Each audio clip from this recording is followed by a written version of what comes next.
Halo para pemirsa di rumah dan dimanapun Anda berada. Selamat jumpa lagi dengan podcast Pater Koma di bawah tema besar Andaluri Menggali Pengetahuan, Andaluri Digs Knowledge. Kali ini saya bakal mengundang lagi seorang tamu saya dari SMA Katolik Andaluri, khususnya dari jurusan Ilmu Sosial atau IPS. Anda penasaran ingin mendengarkan obrolan saya bersama dengan tamu saya? Selamat menyaksikan dan selamat mendengar. Mari kita sambut tamu saya yang istimewa ini. Halo, selamat siang. Selamat siang, Pater. Apa kabar? Puji Tuhan baik. Boleh Pater minta Nona memperkenalkan dirimu kepada para pemirsa di rumah? Boleh. Silakan. Halo semua, perkenalkan saya Angelia Restisia Inagusti dari SMA Katolik Andaluri, berasal dari jurusan IPS. Oke, boleh pastikan mic-nya lurus dengan mulutmu supaya kalau kamu bicara ditangkap di sana. Oke, Ina. Kamu juga kelas 3 ya? Iya, Pak. Sudah selesai ujian dan sudah menerima amplop? Iya, kemarin baru menerima hasil kelulusan. Kemarin? Iya. Kamu lulus sudah? Puji Tuhan lulus. Bagaimana seandainya kamu tidak lulus? Rasa kecewa pasti itu ada, karena bukan hanya saya sendiri pasti yang kecewa, pasti orang tua juga Orang tua akan juga kecewa. Karena hasil selama ini 3 tahun dan karena COVID kita belajar di rumah, terus ini pengetahuan menurun, prestasi menurun, pastinya akan membawa dampak negatif. Negatif bagi kamu. Nah, sekarang kan kamu sudah lulus. Apa perasaanmu ketika kamu menerima berita Ina berhasil atau lulus? Perasaanmu bagaimana? Awalnya sih senang, tapi karena lulus, karena kita hanya belajar di rumah, tidak ada pengalaman, tidak ada interaksi dengan guru di sekolah lagi. Sudah 1 tahun lebih kita belajar mandiri di rumah, rasanya kayak kurang puas, kayak biasa saja lulus karena kita selama ini di rumah saja. Apakah Ina merasa prestasimu menurun atau malah meningkat di era pandemi ini? Kalau menurut saya sih menurun, Pak. Menurun dibandingkan dengan sebelumnya ya? Iya. Tentu ada banyak faktor seperti guru, seperti tidak ada diskusi di kelas, hanya mengerjakan tugas dan sebagainya, macam-macam. Nah, saya ingin tahu lebih dalam, Ina dari jurusan IPS. Iya, Pak. Kenapa Ina memilih jurusan ini? Ya, pasti ada sesuatu yang mendasari pilihanmu itu. Iya. Saya pertama masuk SMA itu memang maunya di jurusan IPS karena nanti maunya kuliah akuntansi untuk masuk ini nanti kerjanya di bank. Pengennya kerja di bank. Oh, ini orang banker ya. Tapi ini tidak jadi kuliah akuntansi karena ini bapak mama tidak setuju untuk ini ambil jurusan tersebut, suruhnya pilih jurusan teknik sipil. Jadi kamu bukannya yang memilih, tapi itu suruhan orang tua? Iya. Kamu senang dengan itu? Senang, Pater, karena... Bukan karena terpaksa? Tidak karena terpaksa, karena menurut saya sama-sama hitungan juga nanti. Sama juga, kan basic IPS-nya sudah ada. Dan kamu senang itu? Iya, senang, Pater. Kamu yakin kamu mau kuliah nih? Yakin. Kenapa? Karena kita kan harus melanjutkan pendidikan untuk masa depan yang lebih baik. Melanjutkan pendidikan untuk masa depan lebih baik. Kamu pikir pendidikan itu hanya cukup belajar toh?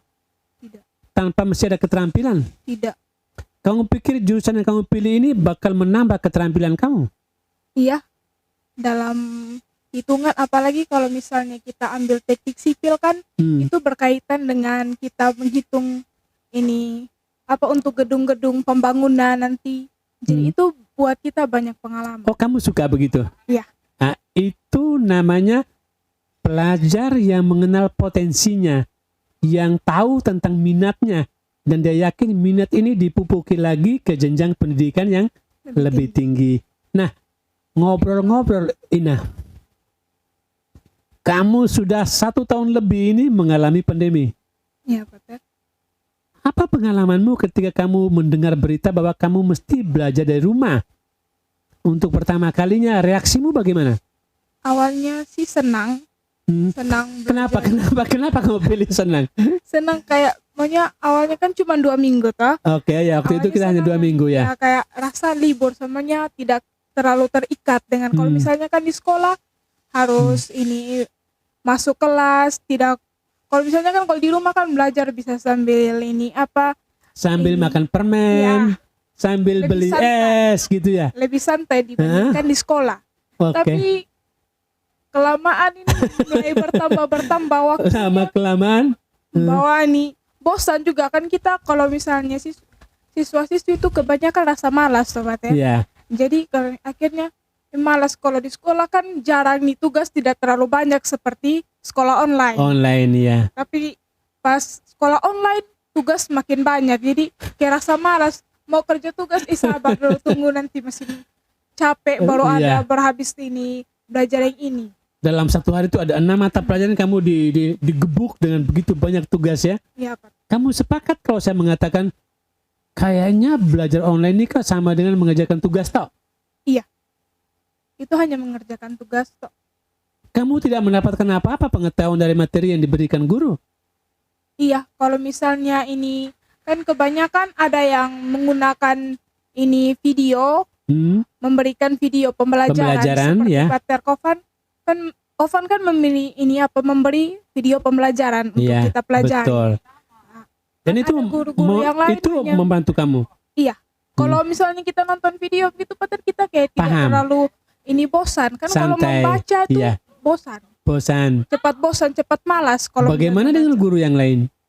Kalau kebanyakan guru yang lain memberikan materi ini, lalu habis memberikan materi memberikan tugas. Dan tugas ada waktu tertentu untuk dikerjakan. Dan dikirim. Ya.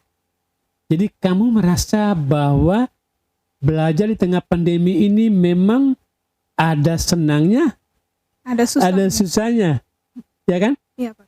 Nah, bagaimana hubungan kamu ketika dirumahkan? Hubunganmu dengan bapak dan mama, dengan adik juga dan teman-teman, apa dampaknya buat kamu di rumah?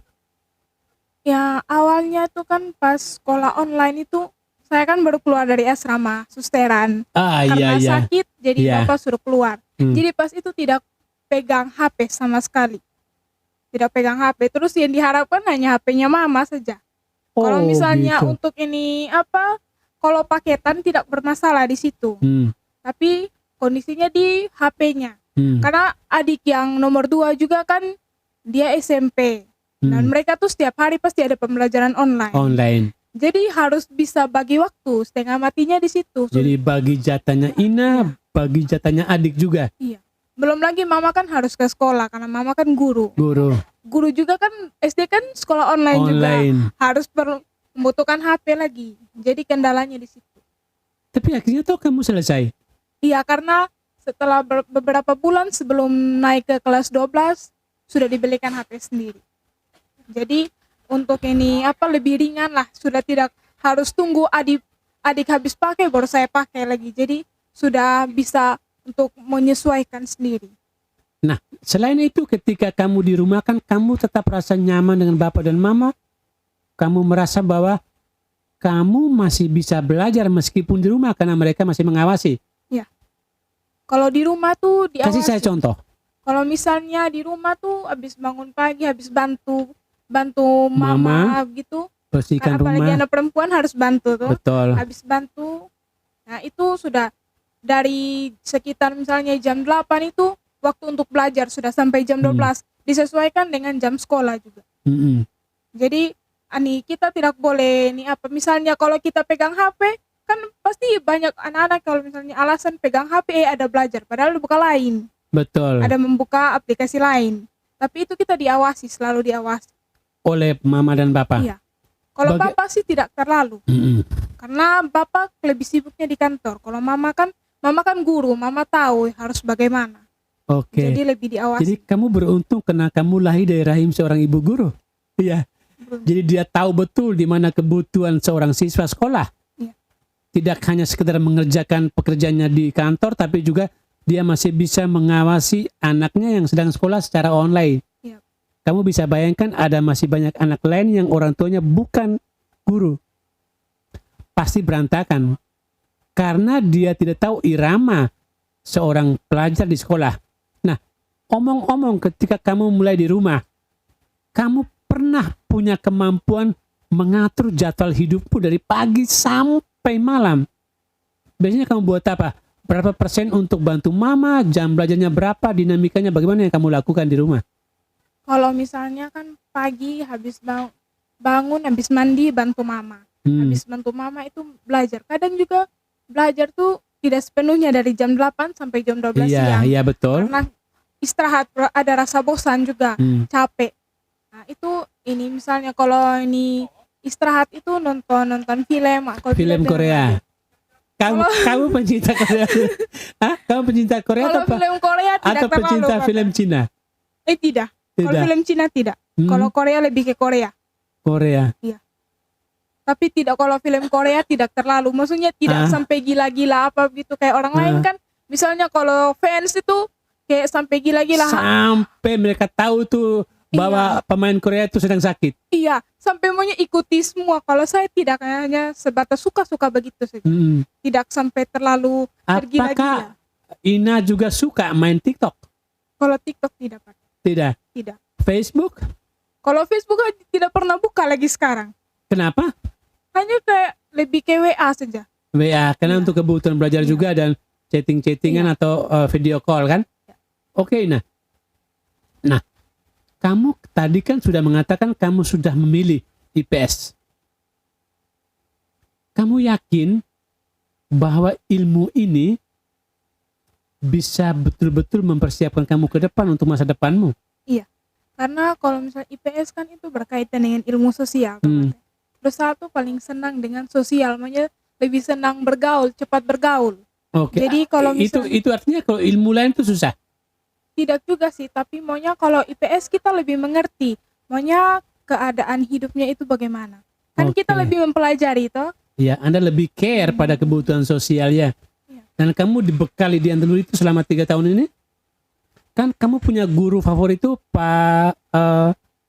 siapa? Pak guru IPS kita yang ngajarnya sampai wow tua. Pas apa? Ini kalau misalnya guru favorit itu kalau untuk IPS. ini IPS jurusannya kita sendiri itu lebih ke Pak Lexi. Apa yang kamu dapat dari dia? Kalau Pak Lexi itu bagaimana Pak? Dia punya penjelasan, Pak Guru punya penjelasan itu lebih ke ini kehidupan sehari-hari. Ya. Jadi memang kita lebih cepat tangkap. Tidak hanya baca di buku ya. Iya. Dia kita kalau misalnya dengan Pak Lexi itu kita lebih banyaknya ke praktek. Betul. Jadi kita lebih banyaknya kerja kelompok, terus nanti presentasi ada debatnya lagi dengan kelompok lain. Kamu suka itu? Iya, paling suka debat. Itu lebih efektif. Iya. Ketimbang guru ilmu sosial yang lain. Iya. Dengan ini Pak Melki. Pak Melki. Iya. Dia ngajar apa? Pak Melki mengajar geografi. Asik dengan dia? Asik. Gurunya santai. Kadang belajar tidak terlalu serius. Lebih ke ada main gilanya, ada porsinya untuk serius, ada lebih santai. Kamu kan juga suka diajarkan oleh Pak John. Pak John itu mungkin guru favorit semua murid. Oh, kenapa dia disebut guru favorit semua murid? Karena dia kan guru yang sudah tua. Lucu Pak. Karena lucu, terus kalau mengajar kita juga cepat tangkap. Iya itu. Apalagi hitungan itu kan jago. Iya, hitungan kayak anak-anak lain kalau hitungan malas susah, kita tidak bisa. Tapi kalau dengan Pak Guru kita kayak mau coba untuk lebih cepat tangkap lah daripada kalau guru-guru lain kan kalau misalnya hitungan tuh kayak slow, bikin mengantuk, itu kan anak murid jadi kayak ilmunya sudah berat, ngajarnya tambah berat lagi. Slow, kamu cepat mengantuk, cepat bosan. Tapi lihat Anda punya kekayaan guru di sekolah kita kan bagus sekali. Setiap guru punya keunikan, punya karisma, punya kemampuan untuk mentransfer ilmu kepada siswa-siswi di sekolah. Nah Ina, apa rencana kamu jika seandainya kamu diminta adik-adikmu di bawah untuk membagikan tipsmu? Ina kan sudah melewati era pandemi ini dan sekarang masih berlangsung. Kira-kira apa trik yang sudah bisa kamu bagikan untuk adik-adikmu yang sekarang masih berjuang melawan pandemi dan terus belajar? Kalau yang pertama sih itu kasih hilang rasa malas. Hilangkan rasa malas. Rasa malas. Kamu sering malas? Kadang kalau sudah capek, mood tidak bagus juga Pater, malas kerja tugas sebentar dulu deh, tunda begitu. Biasanya Ina belajar di samping tempat tidur atau jauh dari tempat tidur? Tidak, belajar di ruang sendiri. Di ruang sendiri? Iya. Untuk menghindari kecenderungan untuk ngantuk? Iya, karena kan kalau misalnya belajar di kamar, apalagi kalau misalnya kita duduk sudah langsung di tempat tidur, lebih banyak maunya untuk tidur daripada belajar. Sementara Anda harus melakukan semua Iya. itu kan mandiri. Iya. Masih ada kedua triknya? Kalau misalnya itu yang kedua tuh jangan kalau misalnya ada yang kita tidak mengerti, jangan langsung putus asa gitu. Tapi memberanikan diri untuk bertanya. Apalagi kan kalau misalnya di sekolah kan kita mesti takut langsung berhadapan dengan guru kan. Tapi kalau misalnya online kan kita bisa lewat WA atau Telegram untuk berdiskusi dengan guru. Kadang juga kan kita dibuat ini di Google Forum tuh di GCR untuk mendiskusikan suatu materi. Jadi itu kalau misalnya dikasih peluang seperti itu, diikuti, jangan hanya maunya abaikan gitu, hanya lihat saja. Notif masuk hanya lihat saja begitu. Jadi lebih banyaknya untuk kita ini berjuang untuk mengetahui materi yang kita tidak mengerti, jangan langsung putus asa. Kalau kita capek, ya istirahat dulu. Istirahat dulu, tapi jangan berhenti berjuang. Nah, di antara para guru di ilmu sosial, kira-kira ada guru yang membuat kamu meskipun susah di era pandemi, tapi dia bisa membantu kamu menangkap sesuatu yang diberikannya. Cara dia mengajar secara online. Ada. Boleh saya sebut siapa? Kalau bagi saya sendiri itu Pater Ovan, Ibu Novi, Ibu Katrin. Bu Katrin. Dengan Pak Melki. Pak Melki. Mereka. Kalau ini misalnya Pater Ovan kan lewat video pembelajaran. Kalau misalnya Ibu Novi, Pak Melki dan Ibu Katrin tuh kita nih kalau misalnya ada jam pelajaran, materi masuk didiskusikan lewat forum. Jadi anak-anak bebas bertanya di dalam forum itu lalu dijelaskan secara rinci. Kamu rasa dengan pola seperti itu, kenapa susah ada sesuatu yang kamu tangkap? Iya, karena misalnya kalau kita disuruh baca materi, terus ada yang kita tidak mengerti, bisa langsung tanya di forum, terus guru langsung menjelaskan. Guru menjelaskan, habis itu kita disuruh untuk membuat contoh. Itu tandanya supaya kita sudah bisa mengerti. Paham. Oke. Jadi kalau kita berhasil membuat contoh, berarti kita sudah mengerti dengan materi tersebut. Beberapa kali ini kan kamu sudah mengadakan ujian, ya, persiapan sebelum US dan juga US. Ya, Pak. Apa tantangan kamu terberat ketika kamu mengerjakan ujian untuk untuk tamat ini secara online? Ujian US, apa kesulitan kamu di sana? Ini kesulitannya sih di jaringan. Dengan di link yang pas itu tuh ini pas US pelajaran geografi. Dia ini Pak Melki pakai link yang dari Protok yang dari Google itu. Nah, itu cuman bisa masuk 1 kali. Nah, pas itu saya mau lihat nomor peserta ujian, tapi tidak ada. Nah, mau keluar dari link untuk bertanya di Telegram, kalau misalnya ini nomor ujiannya tidak ada, diinformasikan ke guru.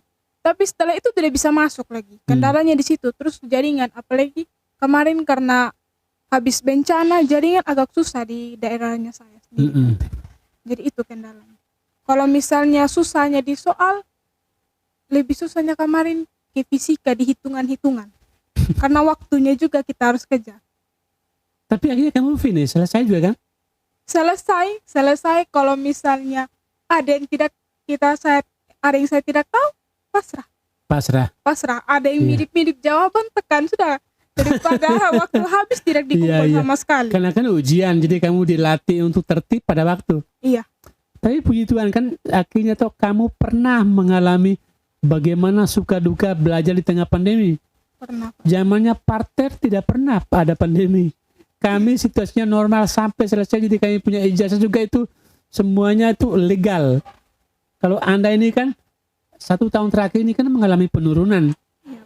Jadi kalau Anda juara pun ya Anda capeknya mungkin hanya 10%, 20%. Kalaupun tidak, Anda tetap tidak puas dengan hasilnya kan? Iya. Nah, kalau Ina rencana akan keluar dari Sumba untuk belajar, kira-kira bayangan kamu kalau belajar di Jogja, strategi kamu, persiapan kamu untuk apa? Apa yang mesti kamu siapkan untuk bisa tinggal di kota orang dengan kebudayaan yang berbeda dan mungkin juga persaingan dengan teman yang juga makin multicultural di sana? Kamu punya model apa? Ya, kalau saya sih modal keberanian untuk maunya menyesuaikan diri di tempat yang baru. Kalau untuk pendidikan sih berarti kan kalau misalnya sudah masuk kuliah berarti berbeda sudah dengan pelajaran yang kita dapat di SMA. Meskipun modalnya dari pelajaran yang telah kita lalui. Jadi maunya kita lebih banyak untuk supaya menghilangkan yang kalau misalnya SMA kan sabar dulu untuk kerja tugas, sabar dulu. Tunggu dulu, masih ada rasa malas, masih ada suka menunda-menunda. Tapi kalau misalnya sudah kuliah, berarti kan harus, kalau misalnya kan harus tepat waktu. Supaya yang dikejarkan juga, supaya selesai juga tepat waktu. Menghilangkan beban orang tua, supaya kita juga lebih menikmati kita punya masa-masa muda dengan sudah kerja. Oh, itu hebat. Kamu siap nanti kalau orang ambil S1 itu rata-rata paling cepat 3 tahun. Saya siap, puji Tuhan siap. Bisa? Bakal kamu buktikan? Bakal dibuktikan. Karena itu kunci untuk kasih bahagia. Itu kunci untuk membahagiakan orang tua. Ya, betul. Karena kamu seorang pelajar, jadi cara yang paling jitu dan membahagiakan mereka adalah kamu selesai belajar tepat pada waktunya.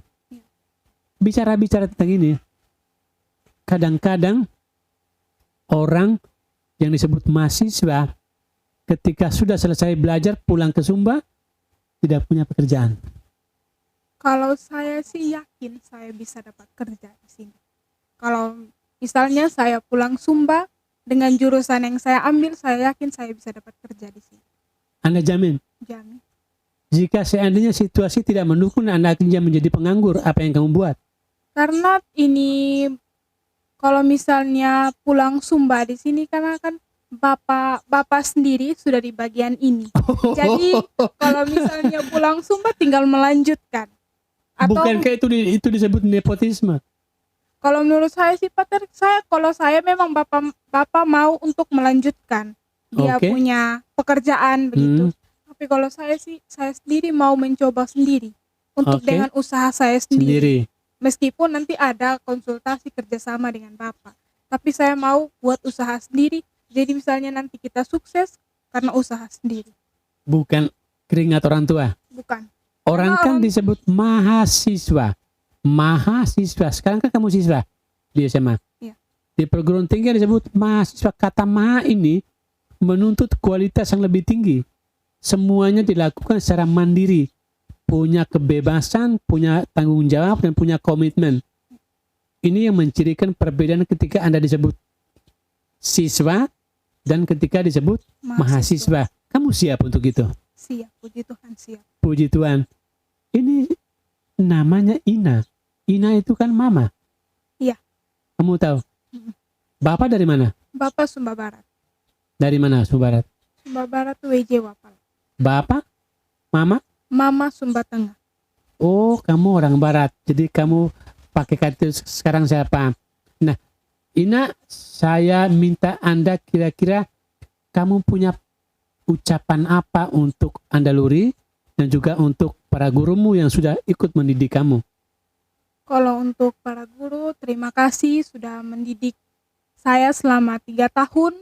Begitu banyak ilmu yang kita dapat, banyak juga pengalaman-pengalaman baik buruk maupun yang membawa dampak positif buat kita. Untuk para guru juga tetap semangat, semoga dijauhkan dari COVID. Terus kalau untuk dalam mendidik para murid pasti susah tapi harus tetap semangat. Untuk adik-adikmu 1-2 kalimat? Kalau untuk adik-adik semua, mencoba untuk hilangkan rasa malas dan jangan pernah menyerah. Kalau capek boleh istirahat tapi jangan pernah untuk kata menyerah. Oke pemirsa, boleh saya minta Ina lihat ke depan? Satu sharing pengalaman yang luar biasa dari siswi SMA Katolik Andaluri. Ina yang sudah berbagi suka dukanya, akhirnya dia berada pada akhir garis finish. Ina dinyatakan lulus dengan segala suka duka dan perjuangan, tapi dia tetap berjuang untuk melanjutkan pendidikannya. Kita mendukung dan mendoakan Ina supaya menjadi orang hebat ke depan, berguna untuk keluarga, orang tua, untuk sanak saudaranya, untuk negara, dan juga untuk gereja. Tetap fight. Ingat podcast saya, Andaluri menggali pengetahuan. Bahasa Inggrisnya Andaluri Digs Knowledge. Jadi gali terus pengetahuan itu supaya Anda menjadi the best of the best. Tuhan memberkati. Bye-bye.